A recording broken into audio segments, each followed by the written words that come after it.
Operasi Andre. Kenapa saya sangat tertarik ya Operasi Andre itu, waktu itu sempat saya tulis juga di story IG saya. Ibaratnya kemampuan saya itu 10, saya ini pakai 12. Jadi udah di luar batas kemampuan saya, Mas. Kita nemu paspor, dang, wah lega. Kita buka sesuai namanya Andre Wojtek paspor New Zealand. Kita bongkar, ada paspor lagi. Jadi dia itu punya 4, kalau nggak salah itu 4 paspor. Mulailah kita lihat kan, kok seger ya darahnya saya gitu kan.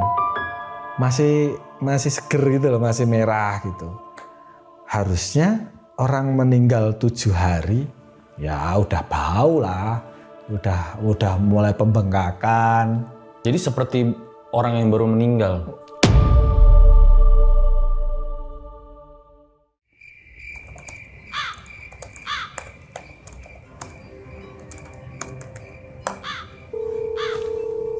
Duh, undang siapa lagi ya buat jadi narasumber omongan seksi 5? Telepon kagak diangkat-angkat nih.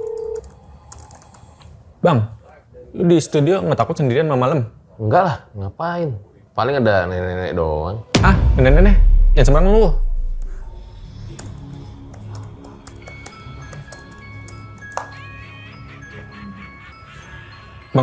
Bang, itu apa bang? Bang!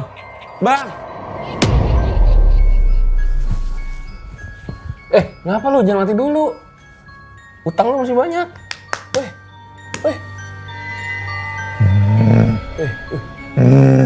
Kenapa lu? Aing mau. Surupan lu? Aing mau. Tolong nih, jangan surupan nih. Surupan nih, ngapain nih? Wah, dia kebanyakan makan uang rakyat. Jeng, sadar. Surupan nih, sadar lu. Waduh, laptop gua nih. Lu kesurupan sih kesurupan. Tapi jangan kena jus alpukat juga laptop gua. Untung gua beli laptopnya di Agres ID. Jadi dapat Agres Protect selama 1 tahun. Naon Agres Protect teh? Nih, dengerin setan ya. Agres Protect itu asuransi kerusakan laptop. Jadi kalau laptop lu kena cairan, jatuh, pecah, dicuri maling, dapat di cover karena belinya di Agres ID. Oh gitu. Ayang atuh. Agres Protect oke. Kalau mau Agres Protect, belinya di Agres ID. Jangankan jus alpukat, just with you juga boleh. Nah, ada info juga nih buat kalian para lang dan juga RJL Satset nih. Gue lagi bagi-bagi giveaway 2 laptop, 1 printer dan juga 1 monitor. Caranya gampang ya. Kalian tinggal nih salah satu syaratnya subscribe channel RJL 5 dan Agres ID. Cara mainnya kalian juga bisa lihat di Instagram RJL buat lengkapnya. Semoga kalian pemenangnya. Ayang ke Agres. Ayang nih. Laptop gua nih kena jus alpukat.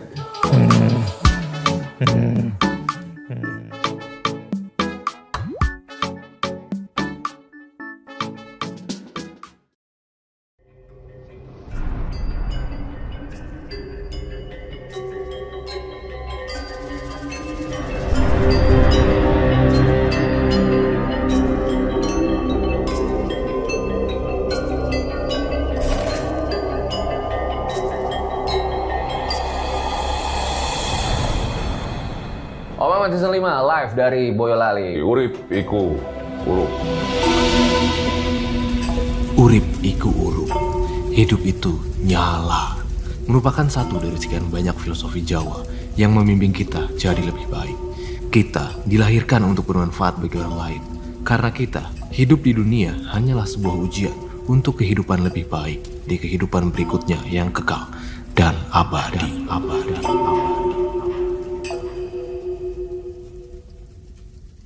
Sempat viral kisah pendaki warga negara asing yang hilang di Gunung Merbabu. Nah, setelah ditelusuri ternyata ditemukan fakta kalau yang bersangkutan itu adalah punya banyak warga kenegaraan. Nah, nanti bisa ditampilin berita nih biar omongan gue tuh nggak kayak omong kosong. Nah hari ini gue udah di tempat Mas Lahar Bara yang pada saat itu ikut proses evakuasi. Halo Mas. Halo Mas Fajar. Makasih udah dijamu dengan baik loh. Siap Mas Fajar. Dibikinin rengginang nih. Selamat datang di Boyolali. Terima kasih Mas. Kita langsung aja kali ya. Boleh Mas. Ini berarti evakuasi pendaki warga negara asing yang pertama kali? Oh enggak Mas, ini udah yang kesekian kali ya, beberapa kali. Dulu juga orang Rusia pernah juga di Merapi. Tapi ini yang bagi saya paling menarik ini. Evakuasi Andre ini operasi yang paling menarik.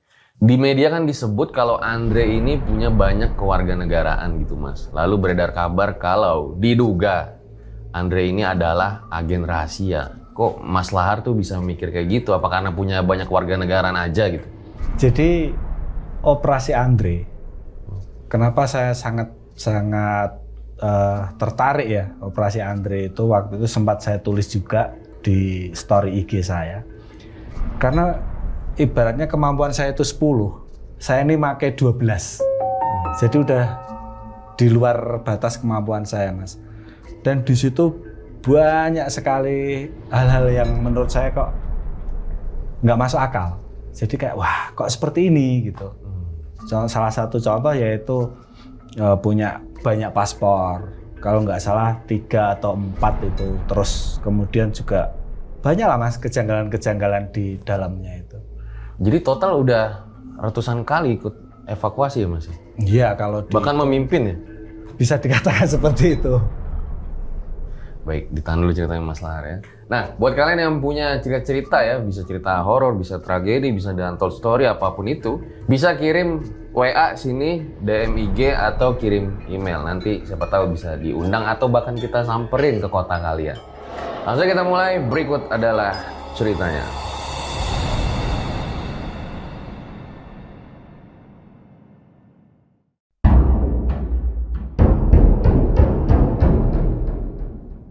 Ya, Mas Lahar boleh ceritain awal mulanya kayak gimana, Mas?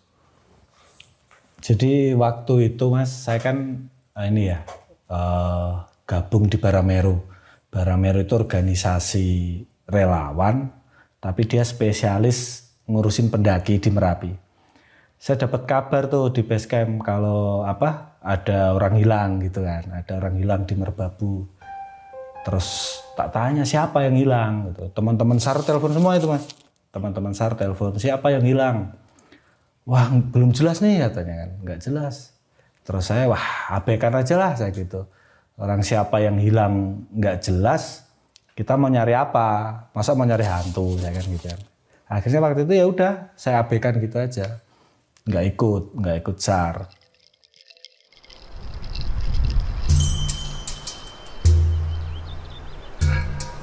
Kemudian ya wes aktivitas normal di base camp berjalan seperti biasa.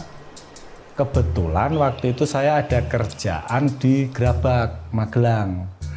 Di Grabak itu saya berangkat kerja, saya lewat ini Mas, Getasan. Getasan itu jalur ke Tekelan, jalur ke base camp Tekelan. Sebat dulu lah kan. Saya sebat di situ. Datang nih 2 orang naik motor. Datang 2 orang naik motor nanya, Mas mau tanya Mas, jalur pendakian Tekelan mana ya gitu. Terus wah Mas, Merbabu tutup, saya bilang kayak gitu. Baru ada operasi SAR, orang Madiun itu Mas. Cerita-cerita dia orang Madiun. Terus oh iya Mas, kita tahu pendakian tutup, kita mau bantu ngesar gitu. Wah disitulah saya mulai ini nih kayak wah ini orang Madiun, jauh-jauh dari Madiun mau bantu ngesar. Masa ya saya yang orang Merbabu kan, orang ini kan cuman ini udah di kaki Merbabu, masa saya nggak bantu gitu. Akhirnya tak tunjukin, ini Mas jalurnya, lewat sini nanti sampai Tekelan kayak gitu. Terus saya nyusul ke Tekelan, ketemulah sama teman-teman. Orang-orang Basarnas, orang-orang SAR udah banyak di situ teman-teman base camp. Ketemu, baru saya nanya-nanya. Seperti apa ini kasusnya, saya gitu kan. Siapa yang hilang? Terus kapan hilangnya? Saya mulai nanya-nanya, nyari info di situ. Gitu cerita awalnya. Terus akhirnya jatuhnya itu di mana katanya gitu, Mas? Nah, ini.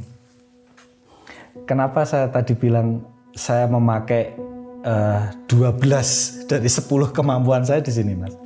Jadi ternyata hari kedua itu kita baru punya nama. Di hari kedua? Iya, baru punya nama. Yang hilang ini Andre. Namanya Andre. WNA. Itu tok, Mas. Itu berdasarkan kesaksian seorang perempuan yang temennya namanya Sista, kalau nggak salah, Siska atau Sista, saya lupa. Jadi cuman berdasarkan kesaksian itu bahwa temennya naik merbabu dan sampai hari itu belum turun. Itu aja dasarnya waktu itu. Kemudian kita cari siapa ini Andre kan gitu. Teori dasar pencarian orang hilang itu kan harus tahu siapa, kapan, di mana. Kan itu. Kapannya jelas. Di tanggal itu orangnya hilang, di mananya merbabu. Tapi siapanya kan belum tahu. Jadi kita semacam pengen evakuasi barang gaib kan ini. Karena kita nggak pernah tahu nih siapa yang mau kita evakuasi. Dari situ malamnya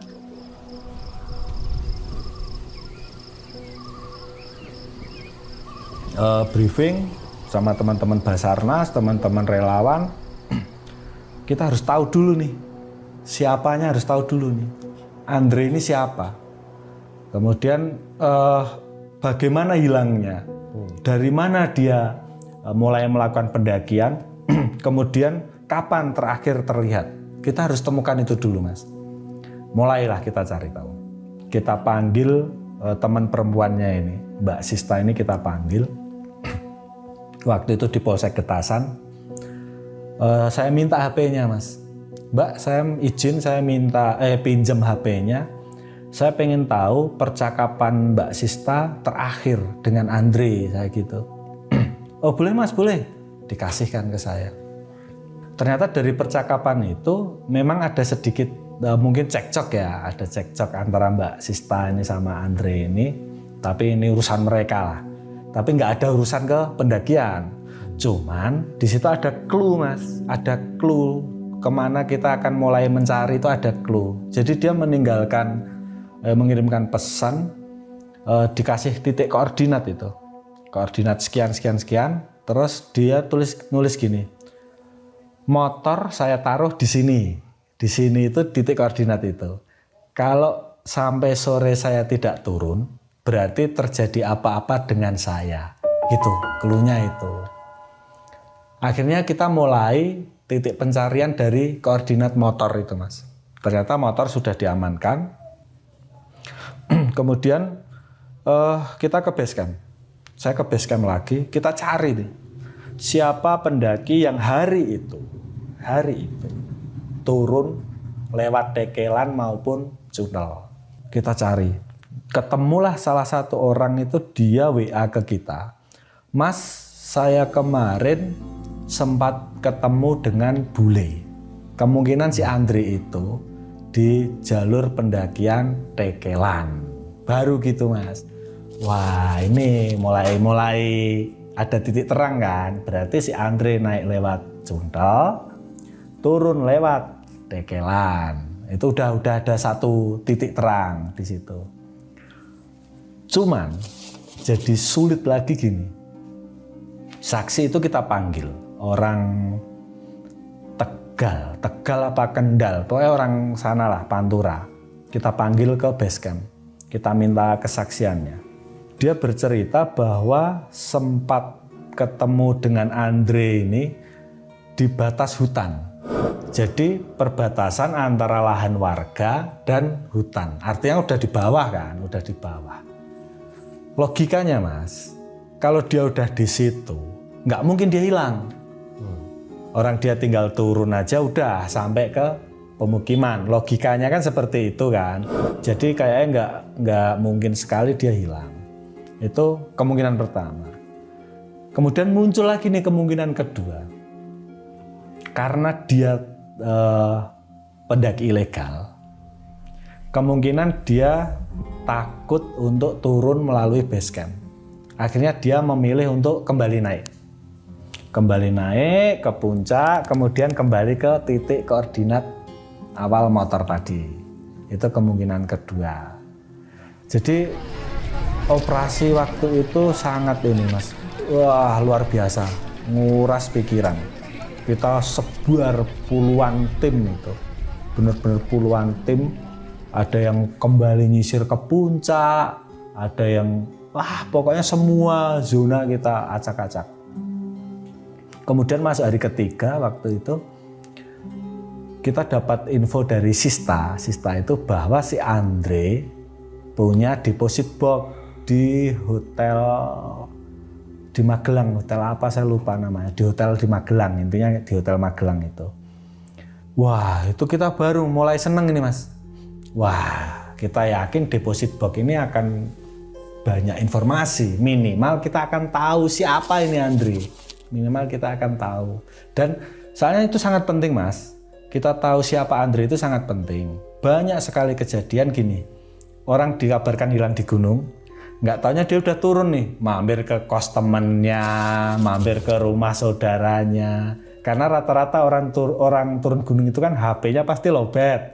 Nggak bisa dihubungi, ternyata di kos pacarnya. Itu banyak sekali kasus kayak gitu. Dikira hilang ternyata udah turun. Iya, makanya waktu itu kita harus tahu dulu siapa Andre. Ketika kita tahu siapa Andre, minimal kita akan tahu siapa circle-nya. Jangan-jangan dia mampir nih di tempat temennya. Jangan-jangan dia mampir tempat saudara atau apa seperti itu. Akhirnya kita diizinkan untuk membuka deposit box itu dengan negosiasi panjang lebar kali tinggi. Waktu itu kita diizinkan dengan syarat hanya boleh dibuka di kantor polisi gitu. Akhirnya yaudah oke. Waktu itu saya 3 orang, kita ditugaskan untuk mencari tahu identitas siapa Andre itu 3 orang. Saya, Mas Faza, relawan, sama Mas Rindang. Mas Rindang itu orang Basarnas Semarang waktu itu. Sekarang di Wonosobo, Basarnas Wonosobo.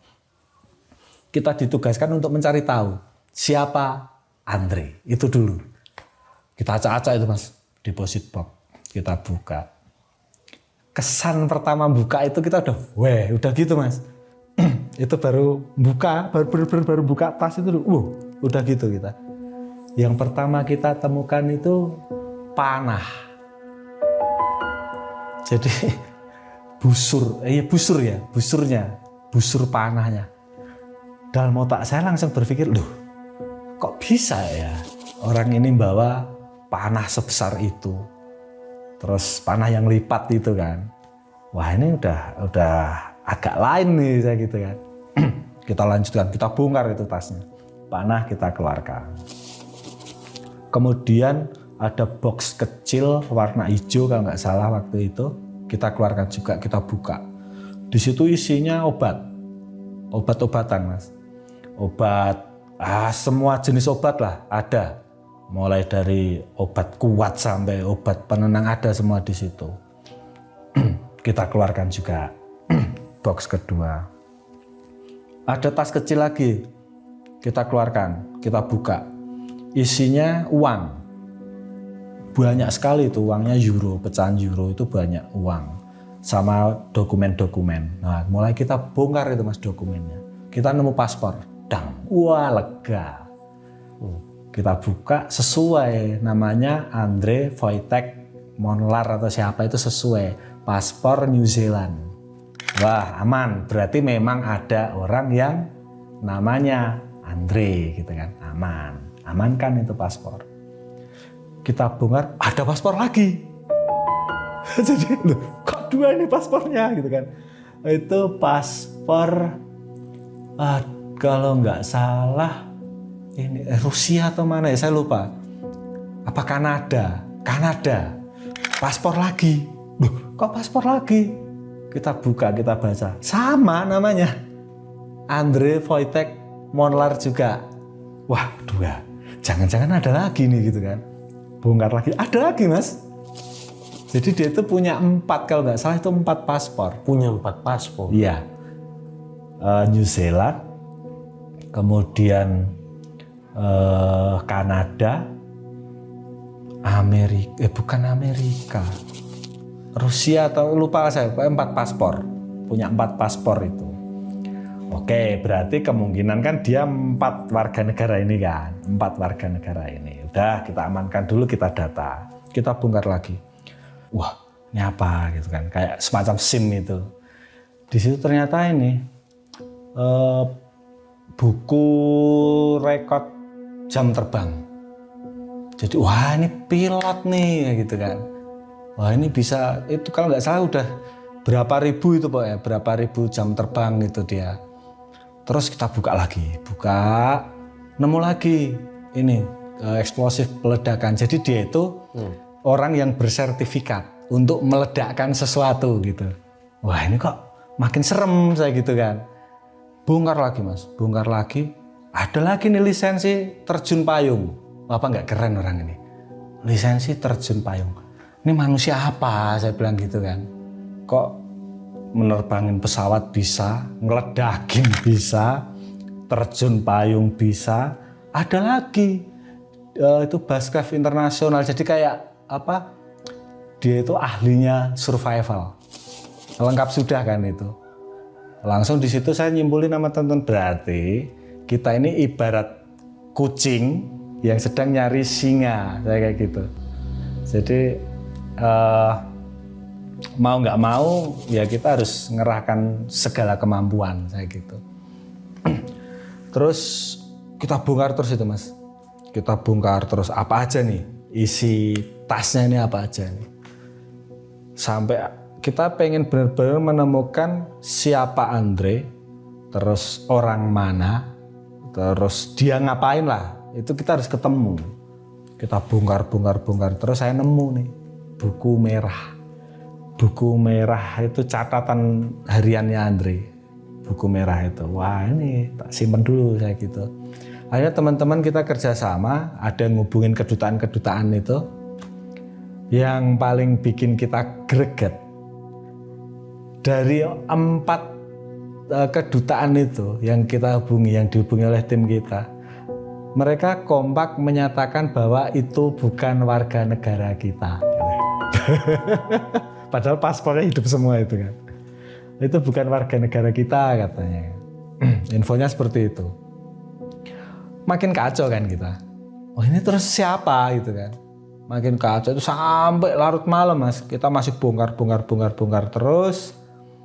Akhirnya kita ini buka-buka buku hariannya itu. Kita buka buku hariannya, terus tetap nggak ada petunjuk. Siapa Andre sebenarnya nggak ada petunjuk. Cuman di dalam buku hariannya itu memang dia ada timeline perjalanan.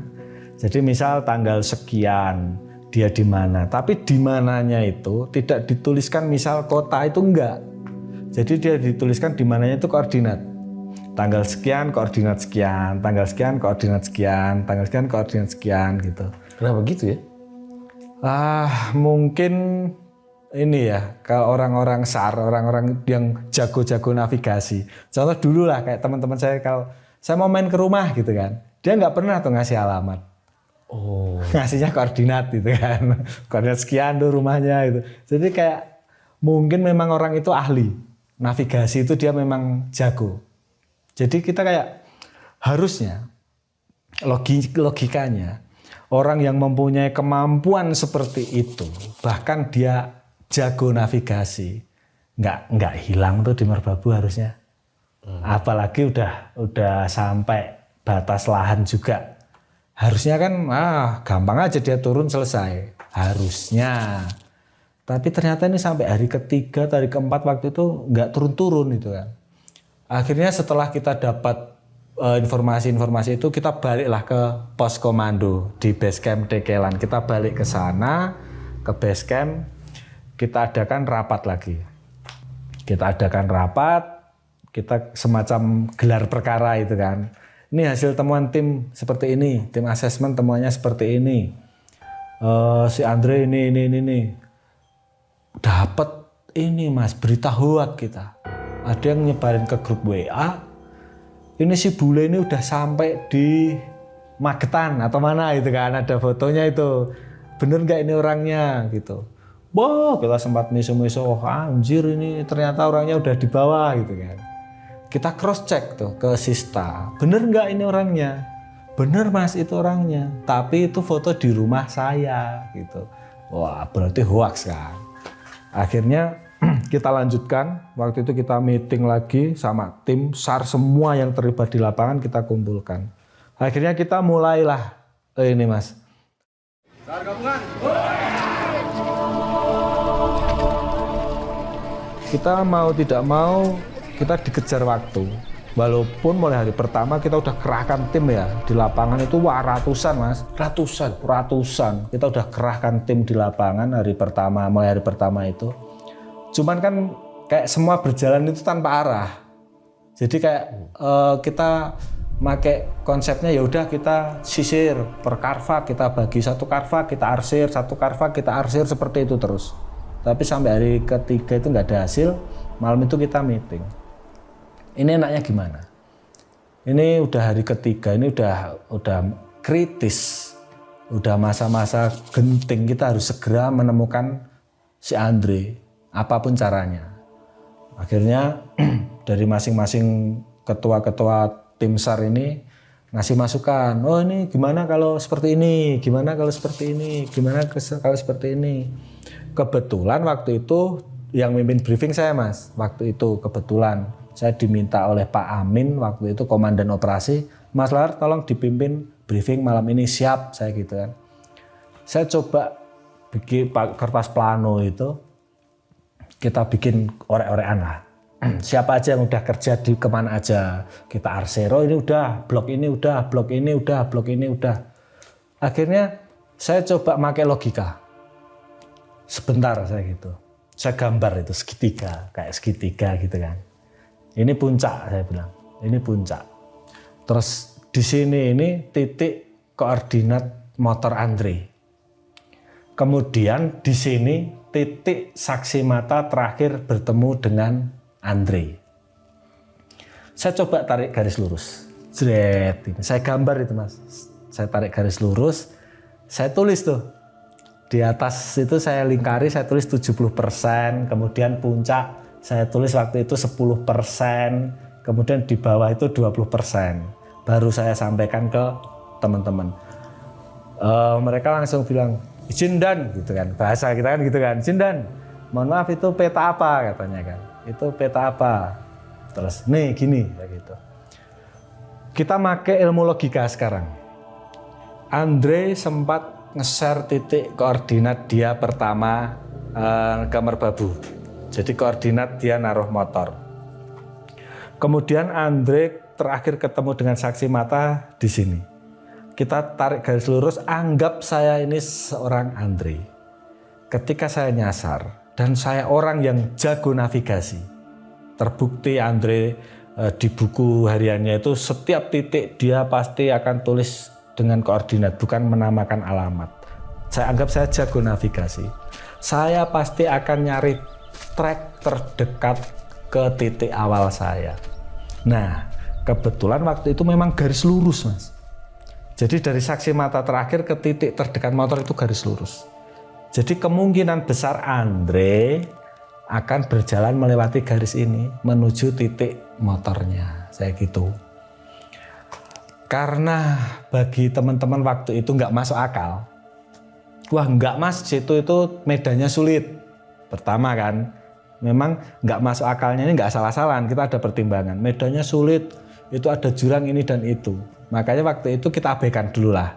Skenario saya yang saya gambar di kertas plano itu kita abaikan. Oke, berarti kita ganti skenario. Ganti skenario akhirnya waktu itu saya gini mas. Saya nyoba melajari kebiasaan bule. Bule itu kalau naik gunung, kemudian setelah turun, itu apa aja toh biasanya ngapain aja toh gitu.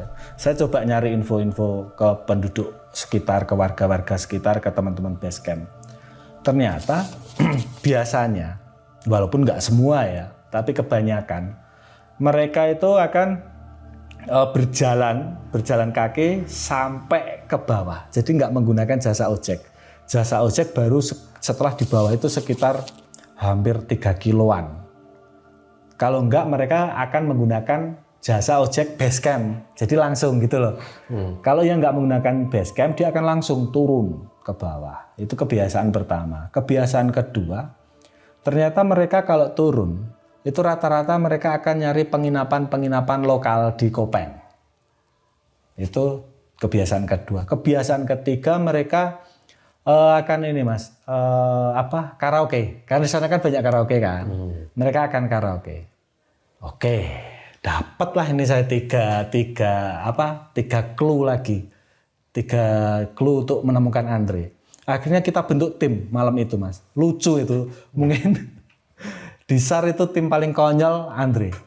Pertama waktu itu kita bentuk tim CCTV namanya.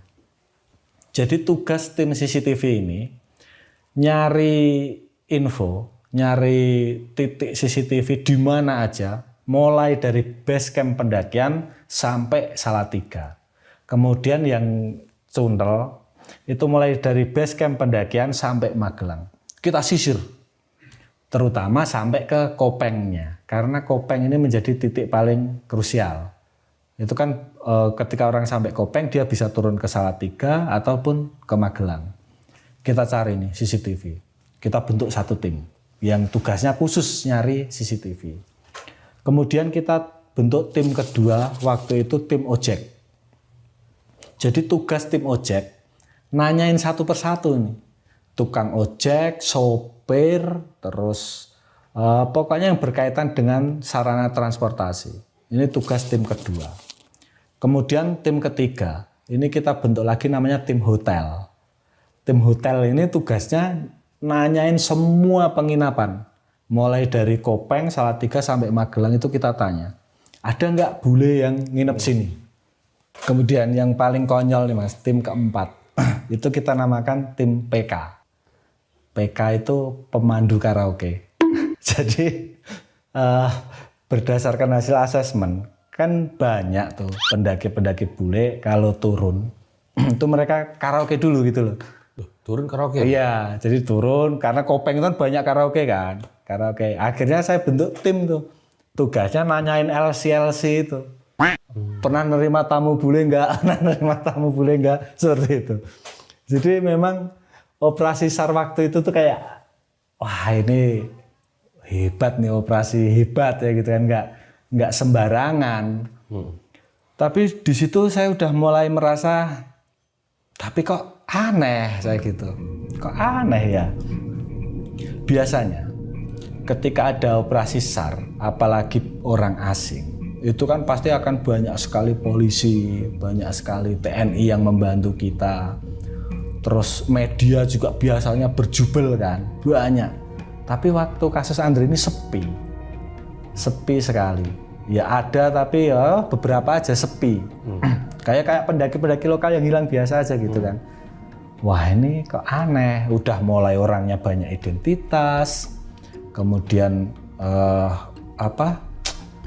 nggak jelas juga tinggalnya di mana kan. Terus ini polisi, tentara juga nggak ada, ini ada apa gitu ya. Di Indonesia saat itu udah berapa lama? Andre itu saya tanya ke Sista, ke temennya itu, dia pertama kenal itu 2017 kalau nggak salah waktu itu ya. Berarti setahunan. Tapi dia bolak-balik mas. Jadi terakhir saya lacak si Andre, dia itu dari Papua, kemudian ke Bali, dari Bali langsung ke Merbabu itu. Jadi trip perjalanannya seperti itu. Akhirnya udah kita kerahkan tim tadi, 4 tim tadi kita gerakkan semua. Malam kita evaluasi lagi. Laporan masing-masing tim. Mulai dari tim yang di lapangan dulu, yang di lapangan gimana perkembangannya. Masih nihil. Itu puluhan tim itu. Satu tim padahal bisa 10 sampai 15 orang kan. Nihil yang di lapangan. Kemudian yang tim CCTV gimana hasilnya? Nihil, nggak ada tanda-tanda. Tim ojek gimana hasilnya? Nihil, nggak ada tanda-tanda gitu kan. Kemudian tim hotel gimana? Nihil juga. tim PK gimana? Nihil. Wah, pusing lagi kita kan. Pusing lagi, kayak restart lagi dari nol. Akhirnya sampai tengah malam saya ke Polsek lagi nih. Karena di Tekelan waktu itu nggak ada sinyal, susah sinyal. Kita ke Polsek. Kita harus nyari info nih dari luar gitu kan. Harus nyari info nih dari luar seperti apa. Saya bongkar lagi. Nemulah harddisk. Nemu harddisk di situ ada 2. 1 tera harddisk itu. Kita buka. Si harddisk itu kita buka. Kita buka harddisk. Di dalam harddisk itu saya fokus ke foto, ke galerinya gitu, ke foto-foto. Saya liatin satu persatu foto. Saya pengen nyari clue lagi siapa Andre. Saya liatin foto-foto normal, foto perjalanan, kemudian video. Wah, video ini mulai ngeri-ngeri sedep nih Mas video. Pertama dia kayak ditambang, aktivitas tambang. Terus ada video dia meledakkan tambang gitu kan. Jadi dia meledakkan tambang gitu lah. Itu masih normal gitu kan mikirku. Ledakin pakai bom, ngeledakin. Jadi dia kayak mungkin dia ahli peledakannya di tambang gitu mungkin ya. Okay. Dia ada video sedang masang bom ngeledakin tambang. Kemudian ada nih video yang menurut saya, wah ini kok aneh gitu kan. Jadi videonya itu dia ngerekam HP. Di videonya itu ya dia ngerekam HP, nunjukin tutorial itu loh Mas. Jadi dia ngerekam HP tutorial, ngehack. Nggak main-main itu yang dihack. Kalau di HP itu ya. Jadi ada tulisannya di atas itu satelit apa itu kan. Jadi di HP itu dia sedang rekam tutorial ngehack satelit dengan Android. Wah, apa-apaan ini saya itu ya. Ini orang apa gitu. Terus saya bongkar lagi. Jadi akhirnya saya sampai bikin story di IG waktu itu nyari translator Mas. Jadi saya butuh translator orang yang berbahasa Rusia waktu itu. Akhirnya dapat, ada seorang mahasiswa dari Jogja datang bantu kita kan, bantu nerjemahin. Karena saya nggak tahu kan, nerjemahin. Oh ini gini. Kita bongkar terus itu harddisk. Kita nemu satu foto invoice pembelian HP di Bangkok kalau nggak salah ya, di Bangkok. Saya nyari lagi nih translator, saya butuh orang yang bisa bahasa Thailand saya gitu. Datang, saya suruh ini, tolong dibaca kata, ini apa gitu. Oh ini invoice Pak pembelian HP. Wes tolong ditelepon itu nomor counternya, nomor tokonya tolong ditelepon. Saya butuh info gitu kan. Soalnya pembelian HP-nya itu hanya 3 bulan sebelum kejadian. Artinya saya meyakini bahwa HP yang sama masih di bawah gitu kan. Akhirnya telepon beneran tuh. Telepon saya suruh nanyain di tanggal sekian, invoice nomor sekian ada orang belanja HP. Saya suruh mintain email. Jadi karena kita udah pusing, segala cara udah kita lakukan, nggak ketemu juga, akhirnya kita satu-satunya cara ya harus kita track emailnya. Karena nge-track email itu udah kita pakai di beberapa operasi SAR yang lain Mas, dan itu selalu akurat dan cepat.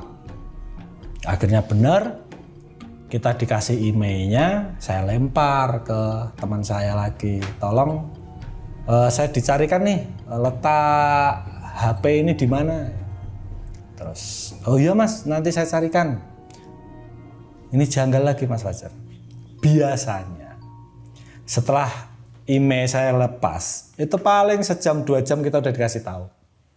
Di mana ini posisinya itu kita udah dikasih tahu. Tapi itu kita tunggu, kok nggak ada kabar, udahlah. Kita fokus lagi, pengen menemukan siapa ini Andre. Masih fokusnya ke sana terus saya. Akhirnya saya nemu sebuah foto mobil sedan warna putih, dan mobil itu dipakai di beberapa event. Jadi setiap event keluarga Andre pakai mobil itu. Setiap event keluarga Andre pakai mobil itu. Akhirnya saya ambil kesimpulan, wah ini berarti mobil keluarga Andre. Kebetulan di plat mobil itu di bawahnya ada nomor teleponnya. Kita hubungi nomor itu. Ternyata Slovakia. Baru kita tahu, oh Andre ini adalah orang Slovakia. Padahal di situ nggak ada tuh paspor Slovakia. Adanya New Zealand, terus Kanada tadi, pokoknya Slovakia nggak ada di situ. Akhirnya kita bisa dapat nomor, ternyata di nomor HP itu adalah nomor keluarga. Kita bisa kontak ke keluarganya. Kita konfirmasi apa benar Andre ini keluarganya, ya benar. Terus diceritakan kejadiannya seperti ini, oke.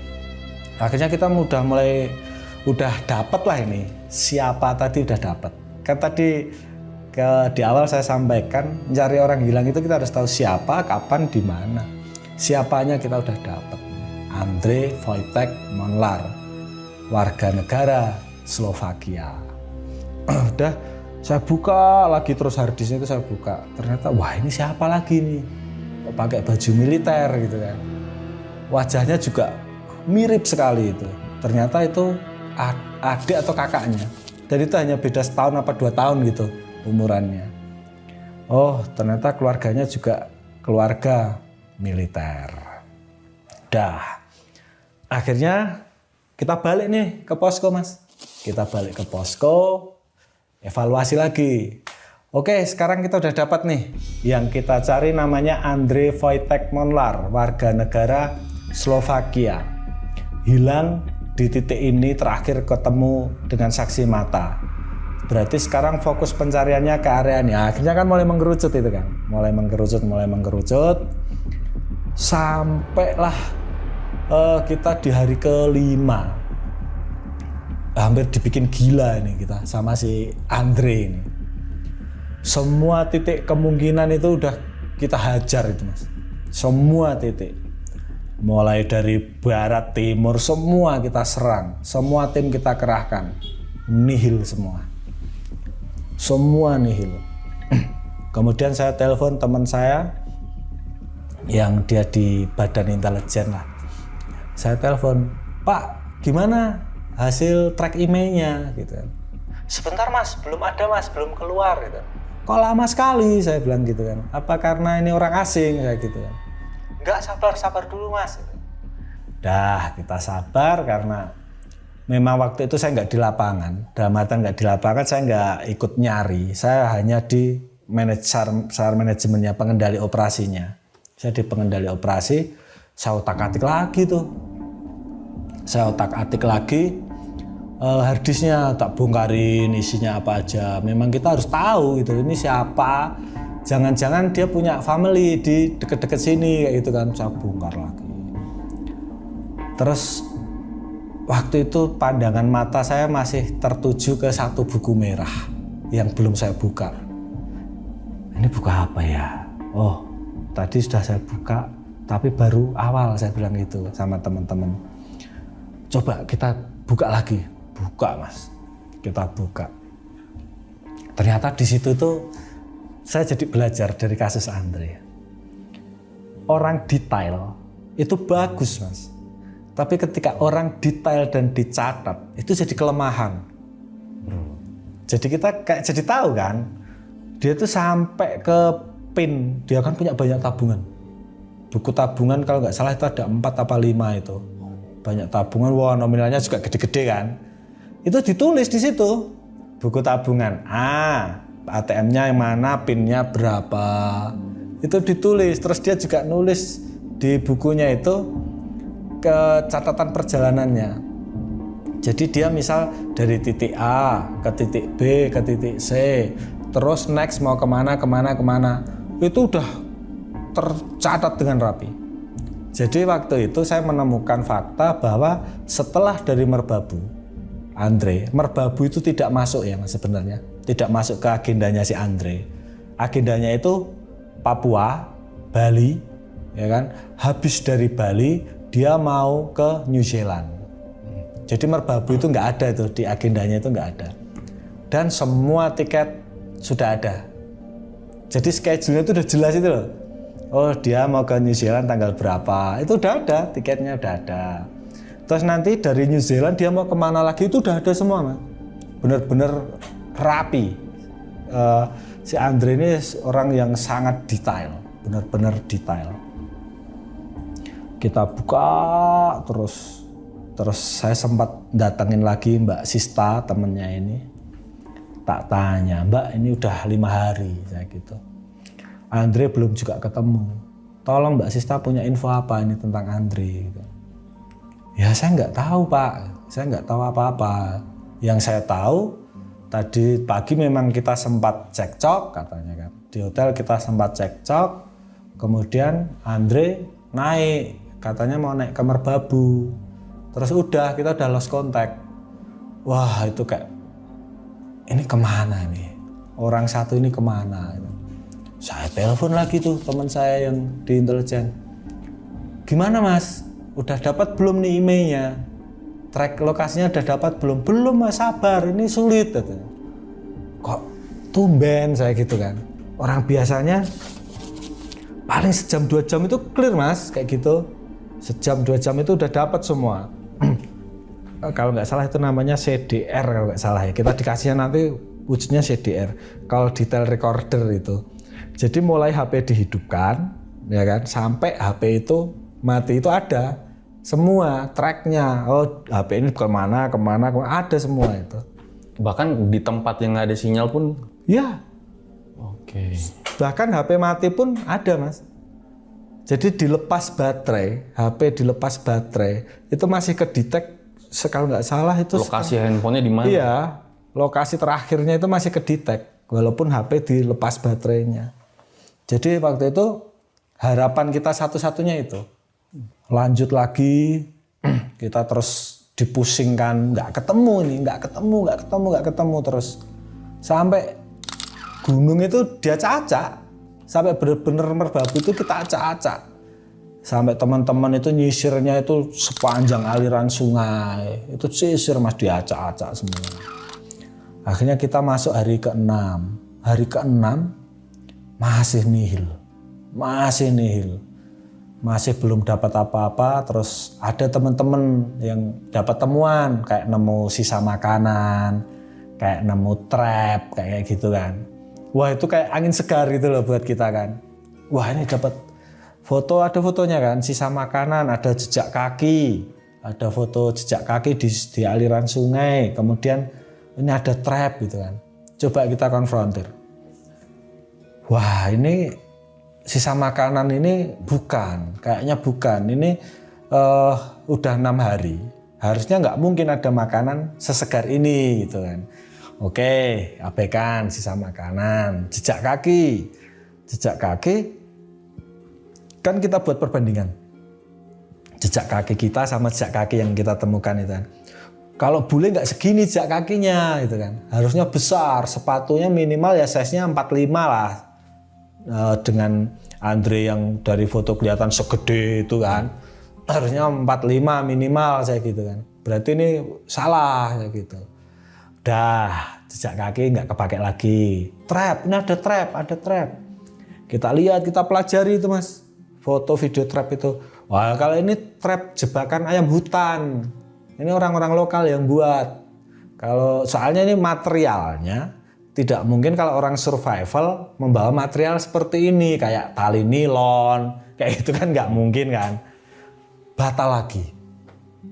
Jadi waktu itu Mas kondisinya teman-teman itu benar-benar frustasi. Kita kayak emosi kita juga tinggi, udah kita frustasi. Ini udah hari ke-6. Kok nggak ketemu? Kemana si Andre ini? Kejar lagi kita. Tapi feeling pada saat itu Andre itu masih bisa bertahan hidup? Enggak, kalau saya enggak. Kalau saya waktu itu feeling saya gini.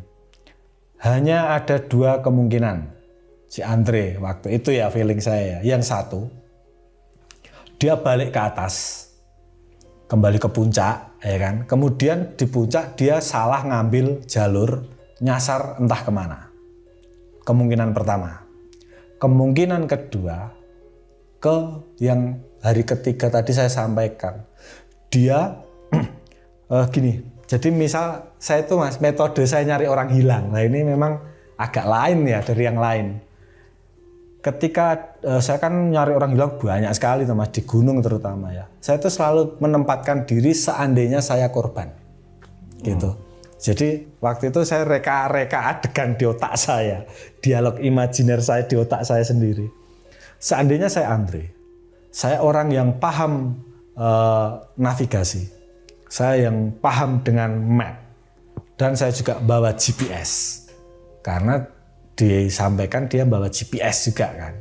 Saya bawa GPS. Yang akan saya lakukan pertama adalah saya akan nge-track di mana titik awal saya berangkat. Itu pasti, tidak mungkin tidak. Ketika saya sadar saya nyasar. Maka saya punya dua kemungkinan, saya punya dua pilihan. Yang satu saya kembali ke titik awal melalui puncak lagi kemudian turun. Yang kedua saya potong kompas. Potong kompas, nge-track titik awal saya berangkat. Nah, saya lebih waktu itu keyakinan saya lebih yakin bahwa si Andre akan melakukan kemungkinan kedua. Di mana dia akan nge-track titik awal dia berangkat, yang dia naruh motor itu. Yang saya lingkari di map saya itu 70% kemungkinan itu. Akhirnya kita bermain di situ mas, karena kita udah frustasi, nggak tahu lagi ini mau nyari kemana. Kita kembali ke skenario awal. Waktu itu malam kita evaluasi. Udah gini, karena besok terakhir pencarian, besok itu adalah hari terakhir pencarian. Nggak ada salahnya kita coba mapping awal kita yang beranggapan bahwa Andre akan potong kompas dari titik terakhir saksi mata sampai ke titik awal dia naruh motor. Wah, tapi kayaknya nggak mungkin, teman-teman masih gitu. Ya memang orang hilang itu adalah di titik-titik yang tidak mungkin itu. Kalau di titik-titik yang mungkin ya dia nggak akan hilang karena nggak kepikiran oleh kita, maka orang itu hilang, saya gitu kan. Akhirnya disepakati, oke, besok pagi kita hari ke-7 kan, hari ke-6, besok pagi kan hari ke-7, hari terakhir kita fokus di situ aja. Kita akan nyari di sekitaran motor, di sekitaran bawah aja, di kaki gunung gitu. Oke, sepakat. Kita bentuk tim. Besok tim ini nyisir area sini, tim ini nyisir area sini, itu kita bentuk. Tengah malam saya kembali nih ke Polsek. Jadi saya itu jauh mas, lumayan 4 kiloan dari Polsek ke base camp itu. Setiap malam saya bolak-balik. Karena yang ada sinyal cuma di Polsek. Saya ke Polsek. Telepon lagi lah teman saya tadi. Pak, gimana? Emailnya masa nggak dapat juga? Saya bilang kayak gitu. Nggak ada ya mas, nggak terlacak. Kok bisa saya gitu kan? Kok bisa nggak terlacak? Iya nggak terlacak. Ya udah gini aja. Mas Lahar itu pengennya ketemunya di mana katanya. Loh kok gitu pak? Saya gitu kan. Ya pengen ketemu di mana? Ya kalau saya pengennya ketemu yang deket-deket aja biar nggak usah capek saya gitu kan. Biar nggak usah capek-capek saya gitu. Ya udah semoga besok ketemunya yang deket-deket aja. Teman saya ngomong kayak gitu. Wah ini ada apa? Saya gitu kan. Jadi kayak makin penasaran dulu mas. Ini siapa? Si Andre ini siapa? Itu makin penasaran. Beneran mas. Saya tidur di Polsek. Itu sekitar jam 8 pagi. Jam 8 pagian. Udah ditelepon nih sama anak-anak. Mas, ketemu. Ketemu saya gitu. Jam 8 pagi. Iya mas, ketemu. Di mana? Ya di titik yang kemarin Mas Lahar lingkari. Wah, langsung kita gas ke sana. Di hari ke-7. Hari ke-7. Kita langsung gas ke titik yang udah ini kan ditemukan itu. Itu kayak apa Mas ya?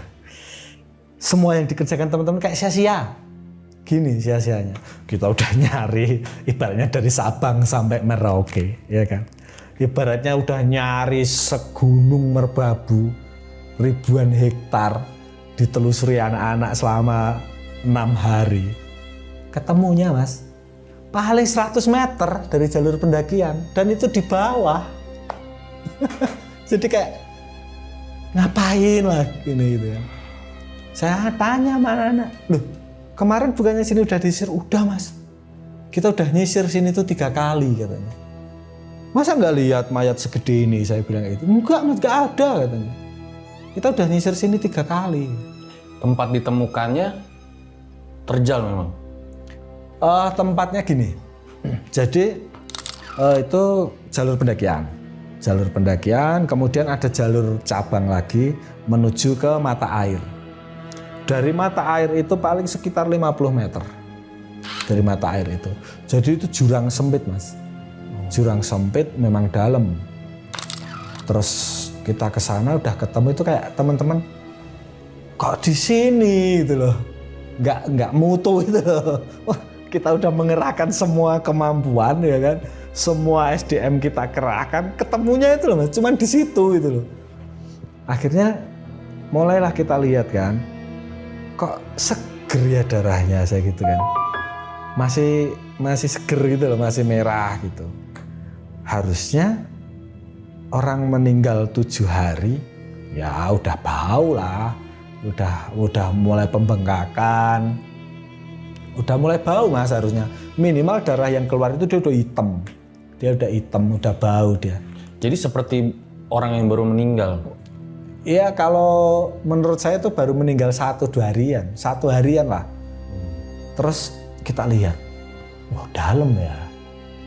Kalau dia jatuh, saya gitu kan. Dari atas sana, ini batu loh ini aku gitu kan. Di atas batu, benar-benar di atas batu. Pecah kepala, saya bilang kayak gitu. Karena yang luka sini, yang luka kepala sini. Pecah kepala, saya bilang kayak gitu. Terus kok ini nggak pecah ya? Wah berarti bule itu ampuh, saya gitu aja. Saya males berspekulasi karena di situ banyak orang. Karena di situ banyak orang nanti spekulasinya macam-macam. Terus mereka menyimpulkan sendiri, wah ini pembunuhan ini, malah rame kan. Terus saya cuma ngomong, wah ini paling ini didorong monyet kayak gitu. Makanya sampai banyak yang muncul cerita Andre bermain dengan kera kayak gitu kan. Wah ini bermain dengan monyet gitu ya. Tapi memang di TKP itu saya merasa ini beda, ini lain saya gitu kan. Terus waktu itu saya sama teman-teman udahlah ini bukan urusan kita saya kayak gitu kan. Nanti kita serahkan ke polisi aja. Yang penting sekarang kasih polis line. Akhirnya kasih polis line. Dikelilingi polis line lah itu. Mayat itu si Andre. Wah udah mulai nggak kondusif itu. Banyak orang yang pengen lihat itu kan. Tapi kan kita jaga itu. Pagar betis itu Mas. Karena kita belum tahu orang ini matinya kenapa. Kita nggak mungkin nyentuh si mayat ini kan. Sebelum ada polisi datang, tim Inavis datang, kita nggak mungkin nyentuh itu. Nanti takut-takut malah kita kan yang kena. Akhirnya kita nunggu sekitar 2 jaman, mayat itu kita packing. Tapi karena Turun ke bawah berarti? iya Mas, itu udah jurang, dasar jurang. Tapi karena waktu itu benar-benar nggak kondusif, banyak sekali orang, media, warga, tim SAR juga banyak sekali.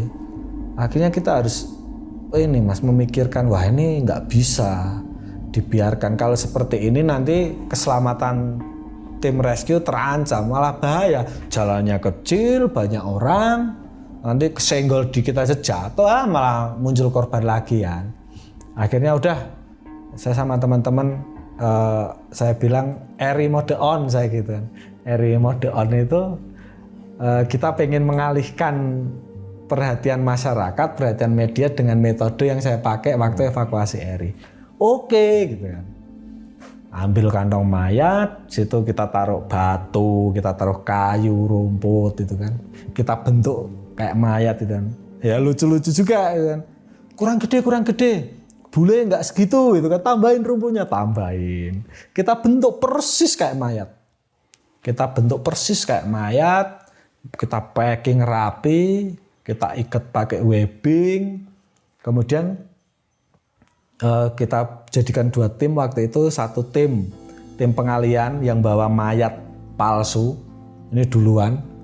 Terus tim kedua stay waktu itu kalau nggak salah sekitar 20 orang yang stay. Setelah aman baru kita angkat mayat asli saya gitu. Bener, berjalan itu. Tim pertama keluar, naik dari jurang itu keluar. Wow, ratusan orang ngikutin semua kan. Termasuk media dan lain-lain ngikutin mayat bodong tapi ya. Ngikutin rumput itu semua sampai ke polsek. Udah kita dikontak, aman gitu. Oke. Baru kita packing mayat yang sesungguhnya. Kita packing, kemudian kita kasih titik koordinat, ambulan jemput di sini gitu kan. Udah ganti jalur itu. Ganti jalur sama teman-teman basecamp Cundel Dekelan waktu itu. Alin jalurnya langsung masuk ambulan. Jadi bagi saya waktu itu memang banyak sekali kejanggalan di kasus Andre ini. Terakhir saya telepon lagi itu sama teman saya nanya, Pak sebenarnya ini siapa? Saya kayak gitu kan. Loh kan udah ketemu Mas katanya. Ya iya ini Andre ini siapa? Saya tanya gitu. Wah saya juga nggak tahu Mas gitu kan. Teman saya itu jawab gitu. Udah gini aja. Kalau nanti Andre dipulangkan ke negaranya dalam keadaan utuh, berarti apa yang Mas Lahar pikirkan itu salah katanya. Tapi kalau Andre dipulangkan ke negaranya dalam keadaan dikremasi, berarti apa yang Mas Lahar pikirkan itu benar. Cuman itu Mas clue-nya. Makanya saya berspekulasi, oh berarti yang saya pikirkan benar gitu. Emangnya apa yang Mas Lahar pikirkan? Tapi kalau nggak mau dijawab juga nggak apa-apa. Ya saya mikirnya gini. Orang dengan kemampuan segitu hebat, ya kan. Walaupun ketika di alam siapa aja mau mati aja kan Mas. Nggak peduli dia apa mati aja. Cuman secara logika dia itu menguasai semua. Survival menguasai, navigasi menguasai. Wah levelnya itu ibaratnya udah level pecinta alam yang expert lah dia itu. Terus tiba-tiba matinya kok sesederhana itu gitu kan. Jangan-jangan waktu itu ya Mas pikiran saya, jangan-jangan ini spionase saya gitu kan. Jadi ini spionase tapi ya saya nggak bisa membuktikan itu semua kan. Saya hanya tebakan saya pribadi, benar-benar tebakan saya pribadi. Wah ini dugaan aja. Kayak nggak mungkin sih ini bisa kalau salah gitu. Bisa salah, nggak mungkin kalau orang biasa gitu loh. Soalnya kalau orang biasa itu perlakuannya juga nggak biasa soalnya gitu kan. Tapi itu saya pernah belajar ilmu juga Mas. Jadi justru lawan itu, ini kalau bicara kita lawan ya. Saat-saat dia lengah itu adalah ketika dia merasa dia lagi di atas. Itu adalah saat paling tepat tuh untuk kick balik. Menjatuhkan ya. Iya. Saya itu dari awal aja ya, dia bisa membawa panah. Padahal otomatis dia naik pesawat kan. Itu aja bagi saya udah kok bisa.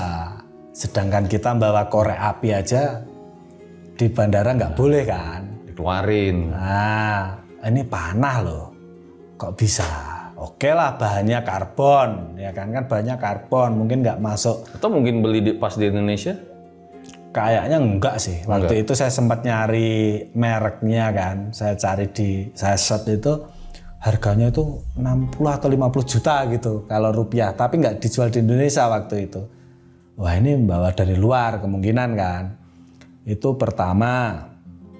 Terus indikasi kedua, foto-foto keluarganya itu militer semua. Jadi itu militer. Terus yang ketiga, dia itu kayak, ya itu Mas, bahasa sandi ya. Dia itu setiap penulisan itu pakai sandi. Jadi nggak yang langsung misal saya di Boyolali itu enggak. Jadi kayak sandi. Contoh misal dulu kita kan mau transaksi apa gitu misalkan mau transaksi apa. Misal ruas Jombang misalkan KM sekian gitu. Kalau orang awam nggak tahu apa KM apa ya. Oh ternyata tahu. Kode ya. Iya. Apel Malang. Iya kayak gitu. Jadi dia pakai sandi. Di penulisannya dia mencatat segala sesuatu itu sandi semua. Jadi wah ini namanya juga sandi.